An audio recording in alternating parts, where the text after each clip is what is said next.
Footy Furnace, proudly presented by PointsBet's new Pull 'em for AFL.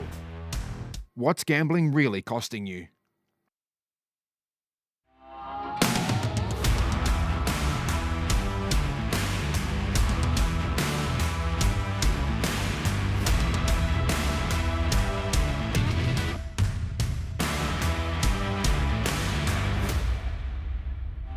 Hello everyone, welcome to Footy Furnace. I'm Jimmy Bartel and I'll be joined every single week by the Essendon legend James Hird. How are you, Hirdy? Great, Jimmy. Great to be back for season 2026. Feels earlier and earlier every year. And saying that, we've already had a MRO case and a tribunal hearing off the back of that. Jai Newcombe, sling tackle, it's been downgraded. Your thoughts, right result being downgraded or should the week held? No, I definitely think it was the right result. I think from a Hawthorn point of view, I was sceptical as whether they would get him off and it was the right thing to go to the tribunal. But as you can see clearly here, it's the shoulder, not the head.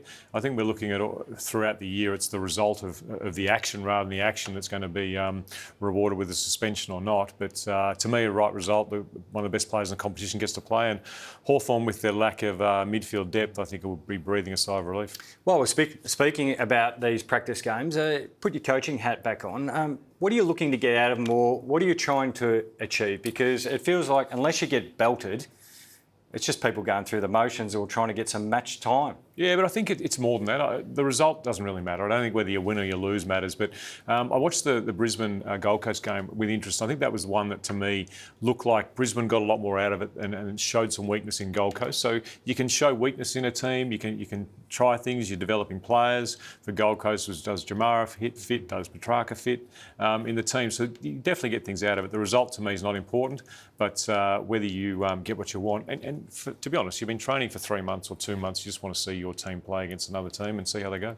Well, let's get into the first lot of games. Round 0, opening round. I know it gets people in Melbourne a little bit upset, but we do have a game to finish up the round, of course, heading into the public holiday. I'll give the fixturing bosses one thing. They've got the matches right in my eyes. Of course, Sydney and Carlton, the Charlie Curnow rematch will kick that battle off. Gold Coast and Geelong, and then GWS and Hawthorn. Brisbane and the Dogs, which I know you are going to watch that one pretty closely. And then we kick off. The Saints get their blockbuster on a Sunday evening, straight after the Grand Prix in Melbourne. And all sold out. I mean, it's fantastic to see footy sold out again in Melbourne on that Sunday. Well, let's get into that first game, Sydney and Carlton. Hirdy, what are you looking for the most out of this? Jagger Smith has been the talk of the town. He's been incredibly impressive. And I think a player, you never want to do an ACL, of course. No. But the benefit of having a year just to get yourself right, get used to doing all the gym work, learning the game, he certainly benefited, and he looks like a ready-made star for the Blues. He does, and I think the Blues supporters have pinned all their hopes for this season on him, which is a bit hard for the young fella, but he's looked terrific in the pre-season games, and obviously has a high talent, and it's exactly what Carlton need. They need players on the outside, guys with speed, players that can use the ball well, and if he gets his hand on the ball 25, 30 times in a game, it's going to be very, very damaging. And he sees the game, doesn't he? I mean, obviously a light body. He's going to have the ups and downs of the year, and an AFL season is a tough one to get through. But we saw enough against Geelong last week to say that he's a very exciting player. It just means they don't have to rely on Walsh to be that meters game, take the game forward. But their game style looked different. I watched that game against Geelong and I thought, if I'm a Carlton fan, and I know there's a lot of them out there, I'd rather them play that style of football as far as make the ground really big, let's hit up the players coming at us, play a little bit more attacking. Yes, they're going to get hurt as they learn, but would you like to see them keep up that new game style? Well, you look at these numbers from last year and their contested possessions, obviously number 1, clearances number 5, first possession number 1, points for 14, scores per inside 50, 16, which shows they're a very contested team. Michael Voss loves that contested game, and it's probably a bit in the old days, that sort of game, 4 or 5 years ago, that game was winning games of football. They've opened the game up, as you said, made a very good comment there about they've made the ground bigger. And what that does is create more space for you to kick your way through. But what it also does is open you up in defence.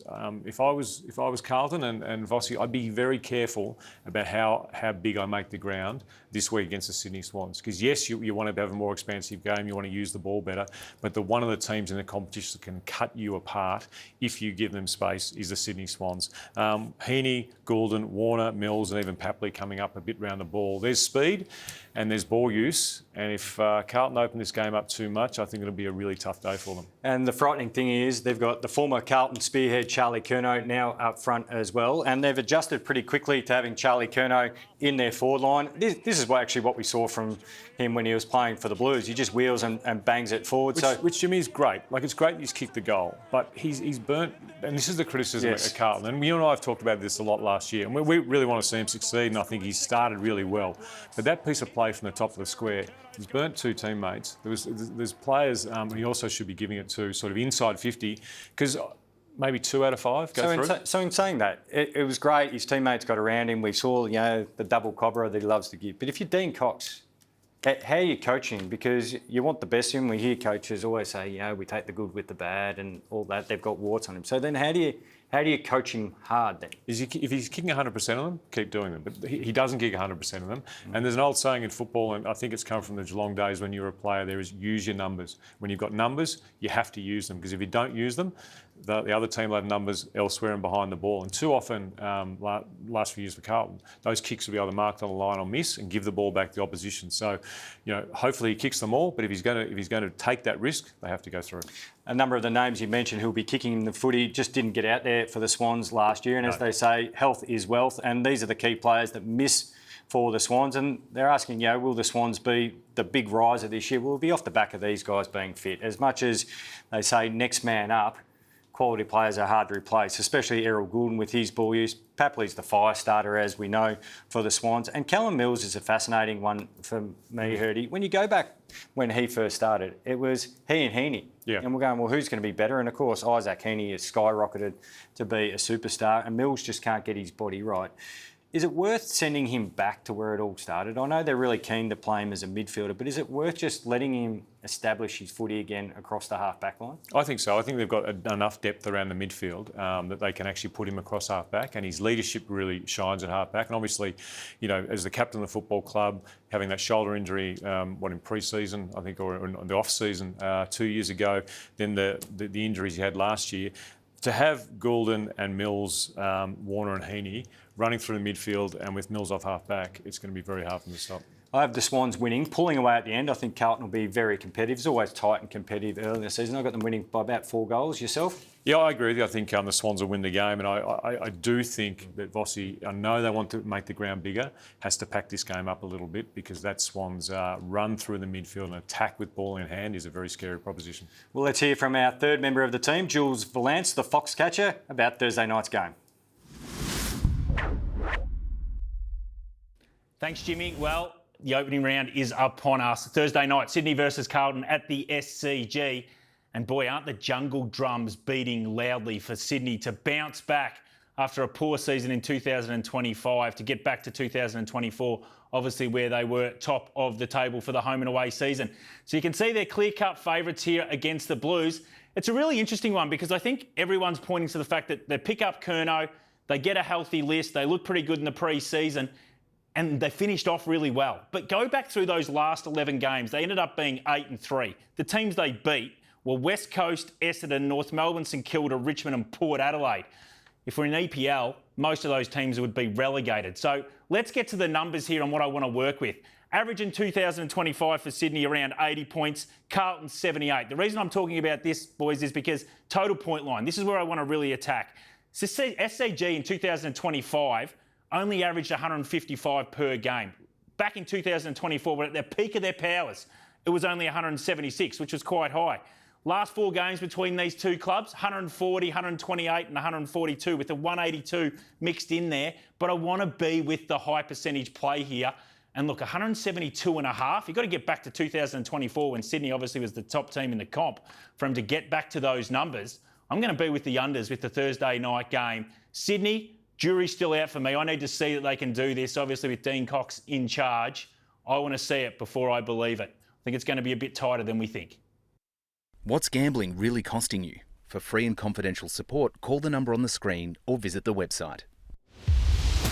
Thanks for that, Jules. Time to turn our attention to the Friday night matchup. Hirdy, we've got Gold Coast hosting the Geelong Footy Club. Where did it go all wrong for the Cats in the grand final?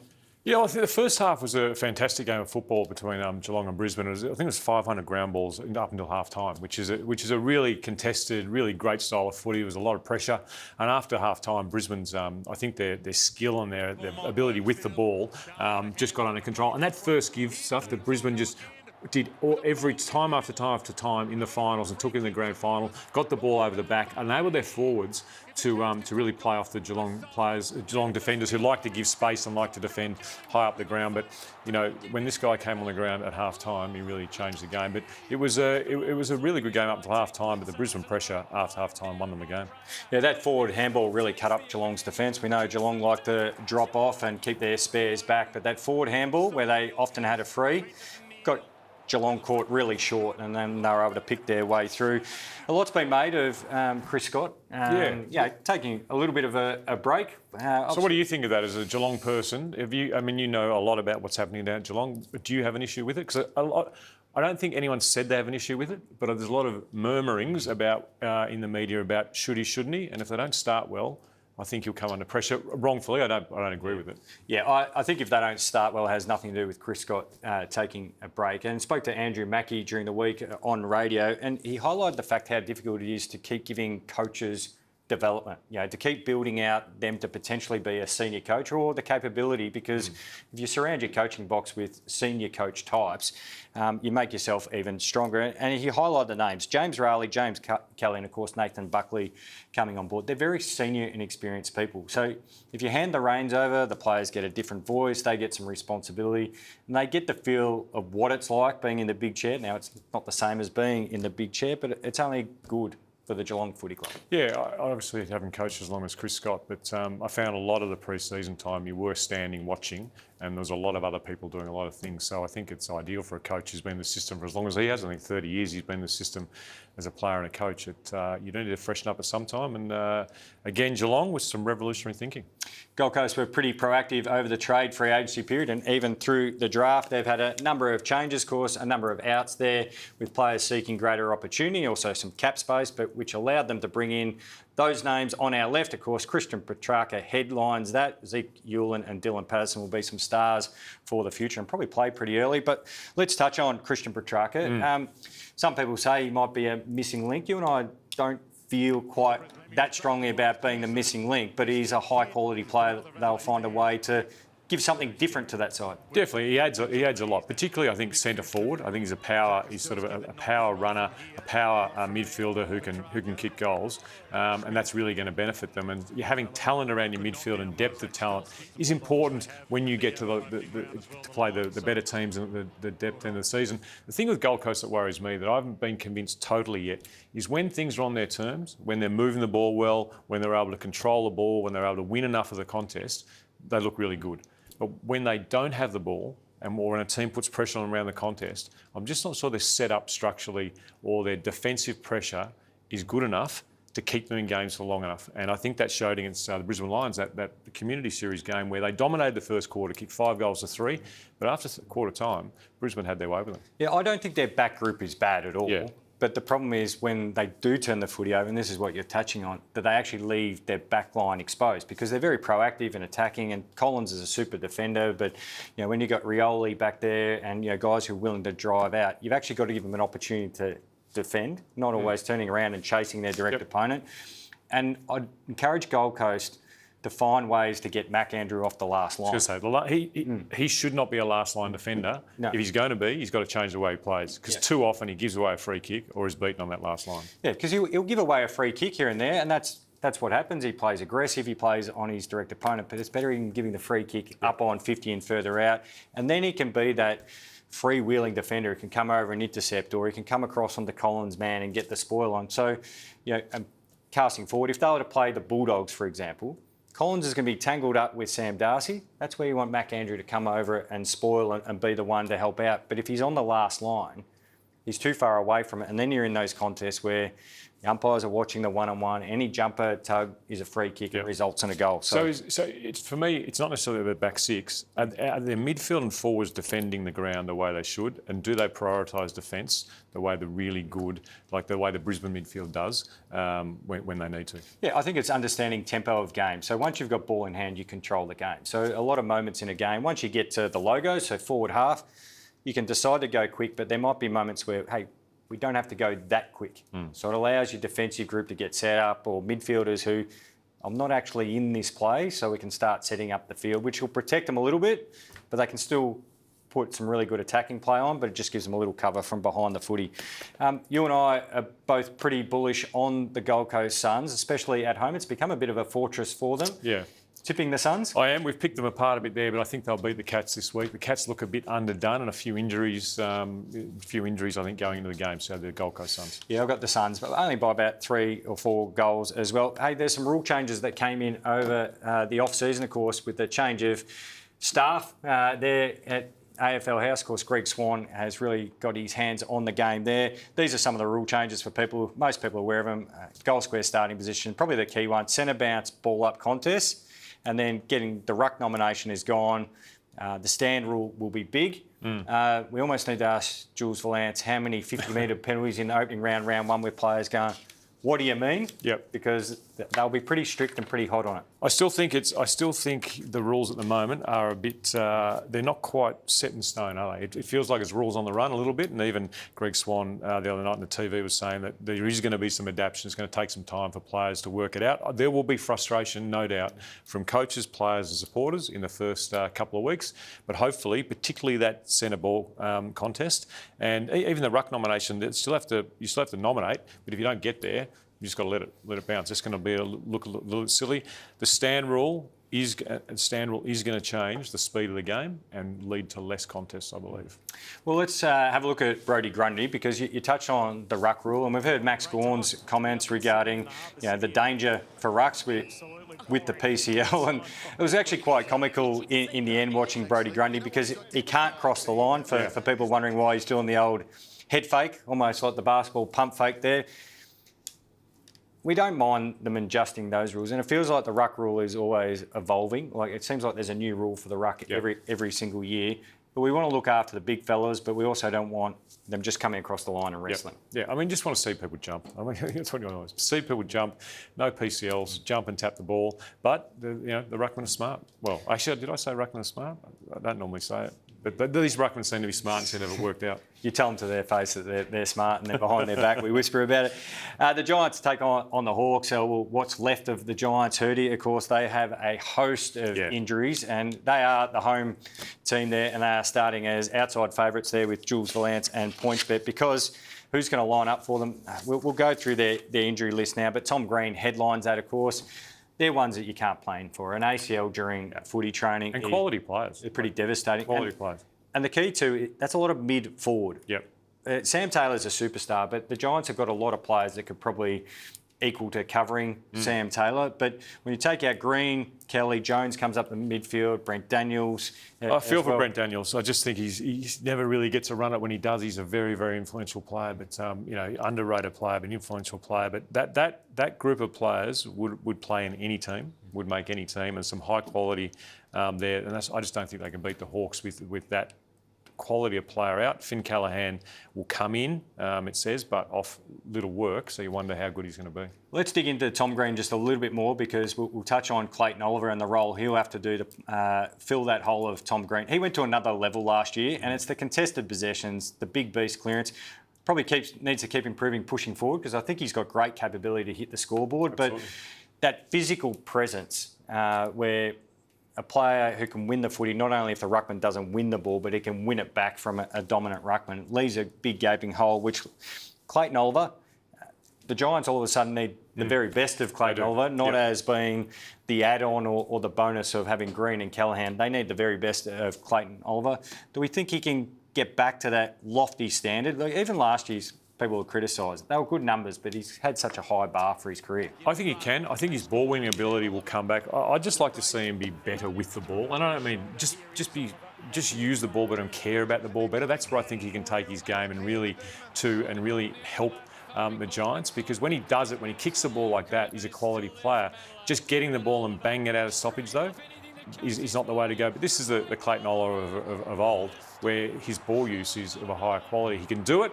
And I'm not sure why it went down over the last couple of years, but to see him care for where the ball goes, I think is a big thing, because there's no doubt he'll always find the ball. Yeah, I just want him to trust his leg more, which sounds like what you're talking about, and try and step the tackle, because that gets you out into space and you get a little bit of freedom to move. But if the Giants are to cause an upset, they're going to need to take away the tempo from Hawthorn. It's a big thing, isn't it, that Hawthorn tempo? Yeah, because this is a room for improvement for the Hawks. And again, they try to address their midfield by trying to bring in Zach Merritt. But I feel like, Hirdy, when the opposition takes out the release, that first little release valve where you just get that kick, and it doesn't seem sexy at the start, but that's what gets Hawthorn going. They play in that high tempo speed. Yeah, they were even coined the Hollywood Hawks. Yep. It gets their forwards into play. So they just need to find a way to regenerate that speed on the ball when the opposition slows them down. Yeah, or even just live in the moment where you haven't got the speed and be happy with it for a little bit of time, because you don't always get the game the way you want it. And I think there's three sides to me. It's Hawthorn, the Bulldogs and Gold Coast, who play different football, but they like to play with some speed, like the ball in their hand. And when they don't have it, they seem to fret and worry about it. And I think for Hawthorn, the next adaptation of their game is when it's all going well and they've got the ball, they've got control. Yes, we love to see the way you play, but when it's not going your way, can you bunker down? Can you go back to a few stoppages? Can you actually just live in the moment where it's not working for you and be happy? They missed out on Merritt, of course, but Will Day going down, it leaves some opportunity for others. Who do we think might fill the void there for the Hawks? Is it Connor McDonald coming up from half forward? Is it the opportunity that we get to see Mackenzie finally establish himself as a regular Hawthorn midfielder in their senior side, not playing at Box Hill, or will they do it by committee, do you think? I think it's a bit of all of it. I think can Watson go up and play a little bit? Can they throw a few? Can Ginnivan go up and play a little bit around the fringes? Because those guys have got the ability to get up and back. They're not your big inside mids, but they need to be able to throw more numbers at those contests more often, at the midfield more often, to show different looks. But I don't think there's a standout there just yet. But that's why the season's so exciting, because normally someone emerges. We're both pretty confident on the Hawks against the Giants. Yes, I just don't think the Giants will compete for long enough with the injuries and the depth they've got. Yeah, I think the Hawks probably end up winning that one. Well, you told me this was the match of the opening round. Brisbane Lions versus the Western Bulldogs. It's very difficult to go back-to-back and even harder to go back-to-back-to-back. You and I both couldn't do it. The Lions were successful in defending their AFL premiership. But a three-peat. How difficult is it to win back-to-back and the three-peat? What sort of issues did you run into in your time at the Bombers? Yeah, well, I mean, injuries really in the second year in 2001 really got us in the back half of the year. And probably if you look at what Brisbane have done compared to what Essendon did, and I think even Geelong did, is they've brought in a number of players, whether it be Allen and Draper have come in, but also Coleman, McCarthy and Hipwood didn't play in the last grand final, and there's three, so it's probably 5 new players. McCarthy maybe not in their best 22 or best 23 that have come in. That's really important, because what that does is the hunger of those players rubs off on the hunger of the, reignites the hunger in those players who played in those last 2 premierships. But you look across the board at Brisbane, they're still a high quality talent team, and they're not that old either. They've got some youth in there that's playing well. It's exciting. So I think the 5 new players, the fact that the coach is very stable, very level-headed, and it's a high-quality list, would lend me towards saying they can probably win another one. And they don't panic. No. I think the last 2 years, there's been some point during the last 2 seasons where I think most people go, ooh, Brisbane, are they going to make it, or are they going to end up winning a premiership? Where they've come from on the ladder. They're a side that doesn't need to finish top 2. No. Because they've got complete faith in not only the talent they've got there at their footy club, but the coaching staff and the game style. That it's a hard thing to shake that confidence, and they'll go into this season and they might at some period, which they've done the previous 2 years, drop 3 or 4 and go, you know what, we're okay. Yeah. There was a period last year I thought they were getting a bit Hollywood sort of in the way they were playing, but when they lost that first final to Geelong, I think it was, the first final, there's no way you would have thought they can go and win those games and the grand final. But they've just got that depth of talent, and there's a resolve about their leaders too. I mean, Harris Andrews just looks like he'd be... You just wouldn't want to play him, would you? Because he can defend, he can mark, and he can attack, and really he does defend. I mean, the one thing he does is do defend, but he creates so much as well. He's an absolute star, Harris Andrews. The Bulldogs we referenced when we were speaking about other sides, and as far as talent, and you look at any list, whether it's in a newspaper or it's online, there's a lot of Bulldogs players in the best 50 players in the game. I still think they've got a decent back group because it takes more than 6 players and guys going back. But it seems to be the same issue that we've spoken about, as you touched on, with the Suns. It's not necessarily personnel, but it's the way they play as a defensive unit. Yeah, it's just about the way you set up. Once the ball leaves your area, are you setting up defensively? Where are you going? So if you lose the ball, which you often do, I mean, you put the ball in your forward 50. You don't kick a goal every time. When you move the ball forward, you are going to lose the ball because you're playing against good teams. How have you set the ground up defensively? How have you set up defensively, or have you set up around stoppages so that if you lose that contest, they can't rip back through or take it to the other side? That, to me, rather than their back 6, is more the issue, or was the issue last year. We hope for the Bulldogs it's not. But is the psyche of their midfield and high forwards that we need to defend as well as attack? We'll wait and see. We always touch on injuries. Every side has injuries. We referenced the Swans a little bit earlier, but it is good to know that the Bont missed 6 games, the first 6 last year. And then remember Sam Darcy was on track to kick 1,000 goals and take 200,000 contested marks. And then he had that awful looking knee injury, and thank God it wasn't as bad as it was. But the first full game they both played together wasn't until round 15. Are you a Bulldog supporter? Because only a Bulldog supporter would know that. I'm a Sam Darcy and Marcus Bontempelli and Ed Richards. There's a lot of players at the Bulldogs that I enjoy watching play football. Totally agree. But I'm not a Bulldogs fan. No, but they are, when they're on TV, you want to watch the Bulldogs because there's high quality there. But for those two not to play together until round 15 says a lot about where their season was. Just the lack of the two best players in the competition, or 2 of the best 5 in the competition at worst. I think this is the most difficult game to tip, and this is the old school go with the home team for me. I've taken the Lions, but I think this is going to be under a kick. I still think I love what the Lions did after quarter time against the Gold Coast. I really they bunkered down and played some really good football. I just still think they're a bit off their best, and the Bulldogs, they need a good start for a lot of reasons. Let's get our mate Jules back in to preview the rest of the round ahead. Thanks, Jimmy. Let's get into the remaining 4 games of opening round. And obviously we start in this situation with Gold Coast versus Geelong up at People First Stadium. This is a really interesting game because Gold Coast clear-cut favourites here versus the Cats, who obviously were brilliant in 2025 and just falling at the last hurdle. Total point line 172.5. That's the one that's most interesting for me as we get closer to this, to look at this. The Suns' average in 2025 we know was big, 94, but the Cats was even bigger at 105. They're both big scoring teams, obviously also up on the Gold Coast. The Gold Coast are very aggressive with the ball. In terms of this ground, last year, the highest scoring ground for the AFL, 181 points was the total average. We love that. And the Suns hit the overs 6 of the 9 games. Now, the times they missed, the 3 games they missed were Richmond, Freo and Collingwood. We know they were 3 really low-scoring teams throughout. So I want to be with the overs here, 172.5. Now, I know there's some rainfall predicted on the Gold Coast for that Friday day, but I think the market should have overreacted there. I think that's going to stop at around 12 o'clock, 1 p.m. Then we're dry throughout. And if we can get dry conditions when this game is actually playing, we know there's plenty of balls being thrown around, sitting at the back behind the goals. 172.5 seems too light. I think it will be an overs, no doubt. Let's get to GWS versus Hawthorn up at NG Stadium. And here, well, the Giants, look, they're very good up on NG Stadium. 7-2 last year, so that's a positive. The negative for them is one of the games they lost, obviously, was to the Hawks in the first final where the Hawks got a hold of them. So Hawks favourite here. We talk about this a lot at Foxcatcher the last 2 years. Health is wealth.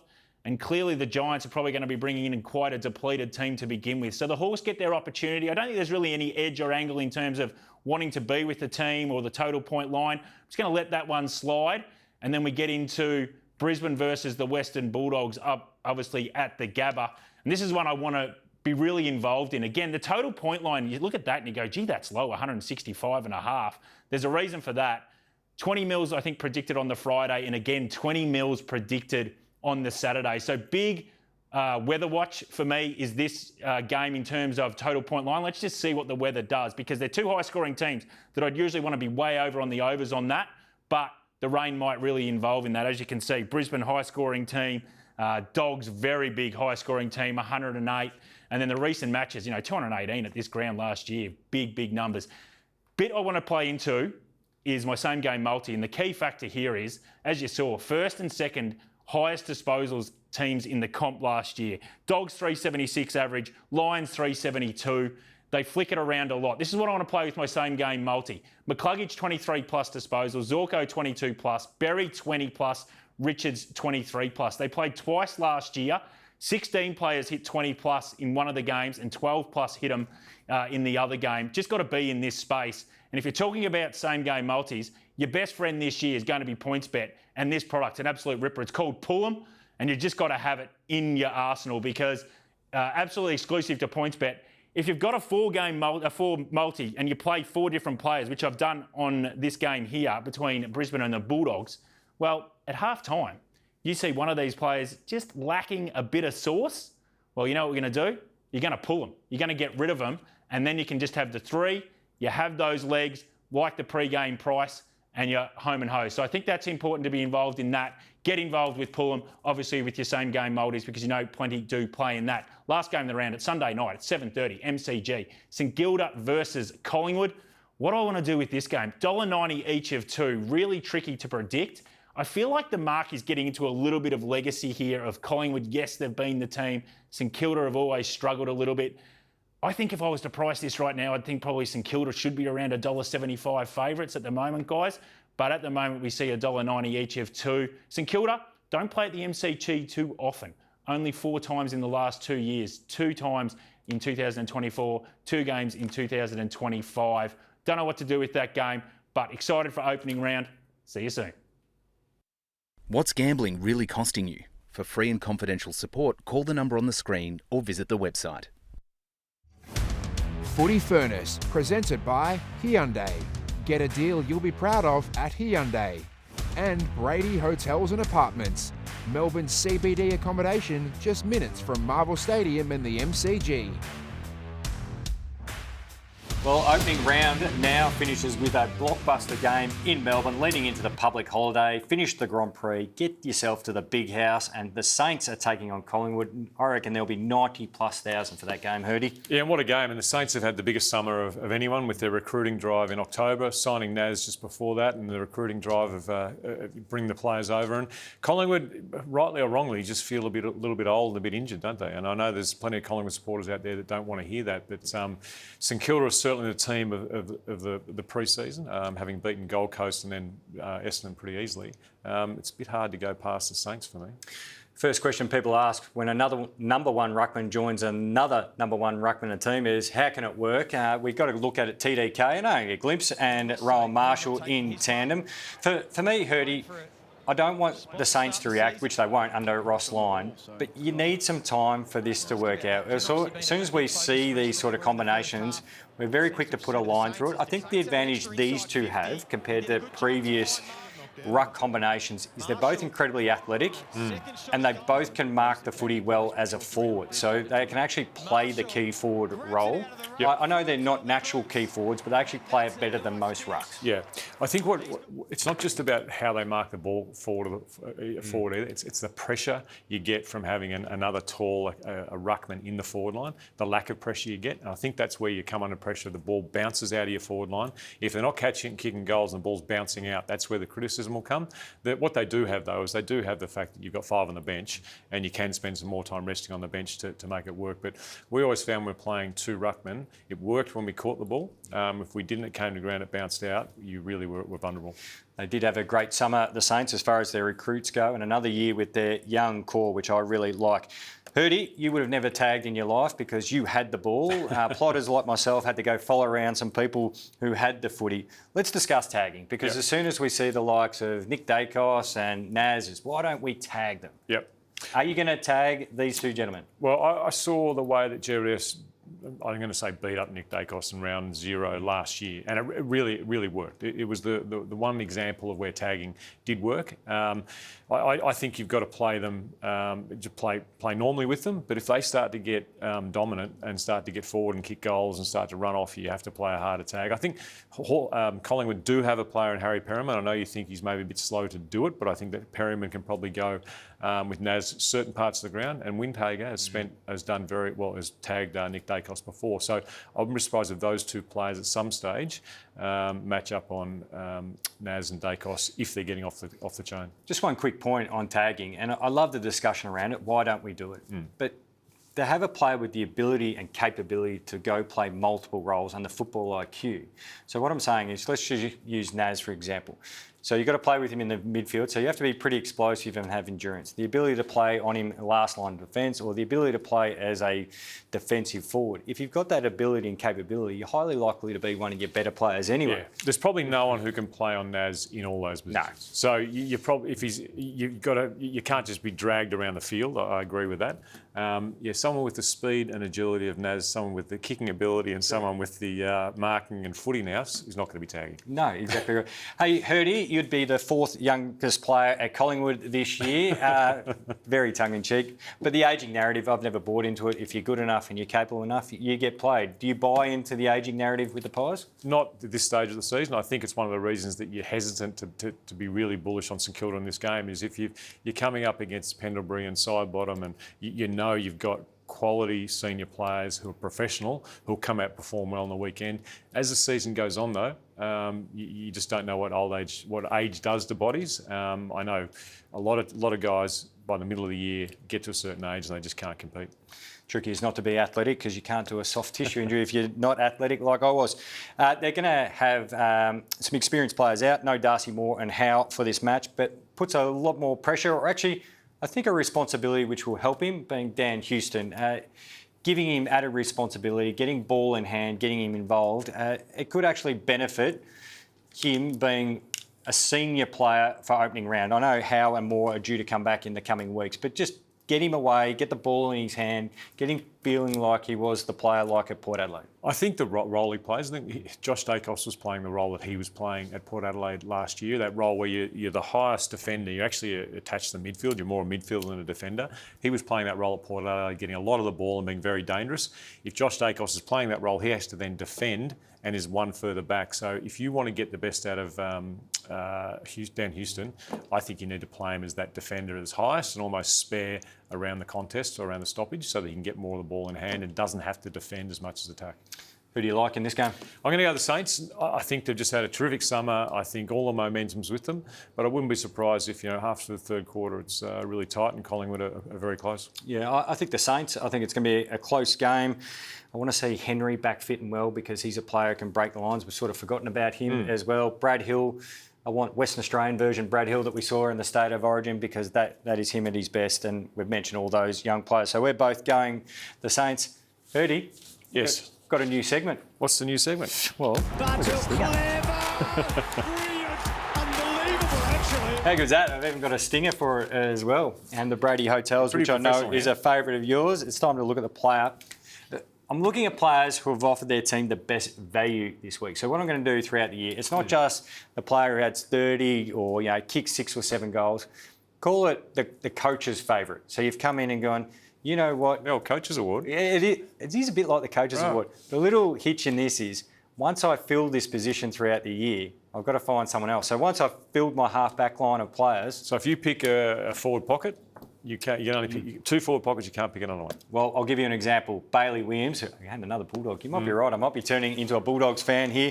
I think what this guy does for the Bulldogs goes a little bit underrated, and I think across the competition we underrate his impact for the Dogs. His ability to play midfield, wing, half-back, even half-forward. He's got one of the most lethal legs in the game. Reminds me a bit of Lindsay Gilbey for the Dogs. You know, that ability to really... make the ground very short for the opposition. He can carry the ball, kick it 50, 60 metres. In that game up there, he had 17 touches and 7 marks. So once we start playing in the season, I'd park him I might get a little bit cheeky and park him on a wing instead of the half-back line because I feel like there's going to be a lot of defenders. And the midfield. How are you going to pick your midfield? You have to be very selective of not only who you pick each week, but where you're picking. So you can leave some space for those better players. That's it. I've got to be very tactical about it. Hirdy, I've got some questions for you after this break.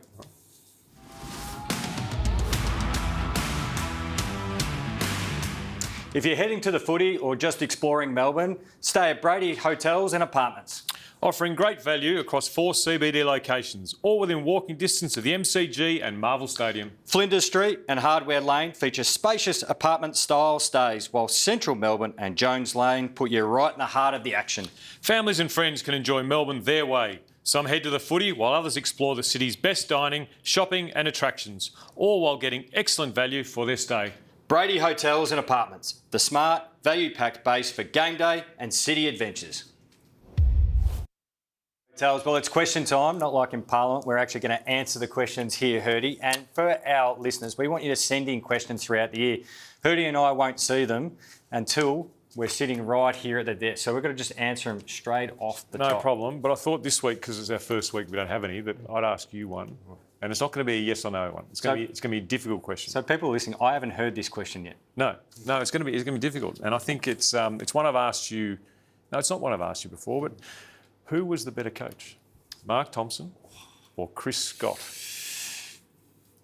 Mark Thompson was the better coach for me at that period of my career.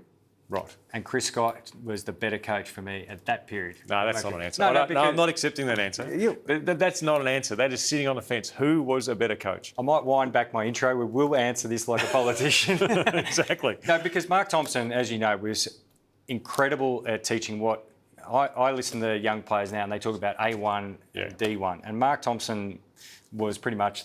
Well, he and Brendan McCartney invented it, A1, D1. And I think all the football is built off the back of that, attacking decisions, defensive decisions, being able to play in multiple positions, being good in a contest, being able to play in big games and finals. Whereas Chris Scott was perfect for me at that time of my career where it became more analytical and we had this full game transition game. So I know I didn't answer it, but they actually came at the perfect time.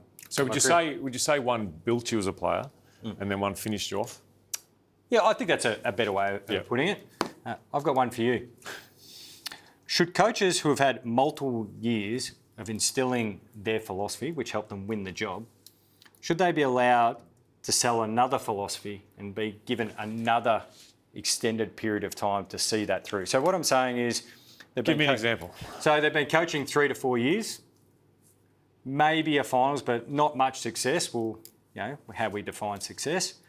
And they realise, hang on, I've got to tear it all up and go again, which is you're asking the board and the people hiring, I need another 3 to 4 years. So you're allowed to change your mind and you're allowed to be in the game and go, this is what I thought worked, but this is not working, and then change your mind. And I think there's examples of coaches out there at the moment. So Michael Voss, for example, has said his style was this way, but no, it feels like he's gone to the board and gone, okay, I'm going to rip that up and we're going to go more attacking, we're going to open the ground up, we're going to be better with the ball in hand. So I think you can. I think it's a hard thing to sell, and I think if you don't get it right early, the board will be pretty hard on you. So you've probably got a shorter lifespan on the You've got a much shorter lifespan on your second philosophy than on your first. But, if you look at the great coaches in the AFL, did Lee Matthews have the same philosophy he had with Collingwood when he won the premiership with the Brisbane Lions? Probably not. But he had the backing of the success. Yeah, no, he did, yeah. So he was allowed to do that. That's right, yeah. Get your questions in. As I said, Hirdy and I won't hear from them or even see them until we come live on air. Coming up next, we've got our season predictions, thanks to Hyundai, where we try and tell you who's going to be the Premier, the Brownlow medalist, and even the Rising Star. Yes, all thanks to Hyundai. We try and predict the future. If we're that good at it, we'd have the lotto numbers and we probably wouldn't be sitting right here. But let's give it a crack, Hirdy. The Premier, I've really gone on a limb here. I've gone the Brisbane Lions, but I actually don't have them finishing on top of the ladder. Who have you got finishing on top? I've actually got Fremantle finishing on top of the ladder. Do you think we forget about Freo because of where they are? I don't. I think they've got so much at their disposal. And I actually like the way the players they're truly invested in their coach. So why, if they are on top, why won't they win it? Just don't have the experience in finals. Yeah. The deep preliminary final scars. Brisbane went through that. A lot of clubs go through that. I'd love them to see them have a deep finals run. And if they do that, we might be sitting here next year going, they might be favourite for the next year's flag. So I agree with you. I think Brisbane will win it, but I'm actually going to go the Dogs as the runner-up. I think I just love the way they play. I love what they have, and I really hope for their sake it goes well. Because I've got Fremantle finishing on top of the ladder, it means a lot of 3-vote games coming to Caleb Sarong. Yep. High vote getter. I know Brayshaw is as well.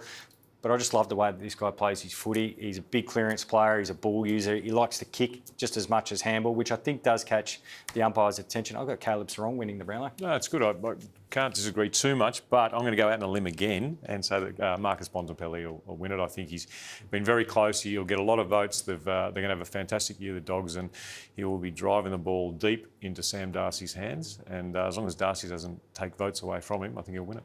I don't think we're going to get kicked out of Whitney Oval. Sounds like you and I are both Bulldogs fans. Rising star, Jagger Smith is the odds-on favourite, clearly because of his summer of work. Have you got anything different from Jagger Smith? No, I'm going Jagger Smith. I'm going for Alex Tarou, the flying Viking. I like what the Saints have done. I think he's going to benefit with Jack Silvani. Of course, you got Wilkie, but the way he plays his footy, he's that intercept style player. We'll see Viking hats everywhere. I've just gone for somebody a little bit different in Alex Tarou. And the way this show works, whoever gets in first with the producer gets to choose the player. So I got him with Jagger Smith first, and really what he's produced in the first couple of practice matches that he's played in has been exceptional. And against Geelong, I think it was last week, it was a highlight reel, and we can't wait to see him play on Thursday night. Hirdy, we're going to be doing this show throughout the week. Of course, Sunday morning and Sunday night. You can catch us on all the YouTube and social media channels. It's been good fun. I think It's been great. We're away. We're away. The season is going. Make sure you tune into all Channel 9's programs. Of course, catch us on YouTube. It's been fun. Thanks, Jimmy. That's Footy Furnace.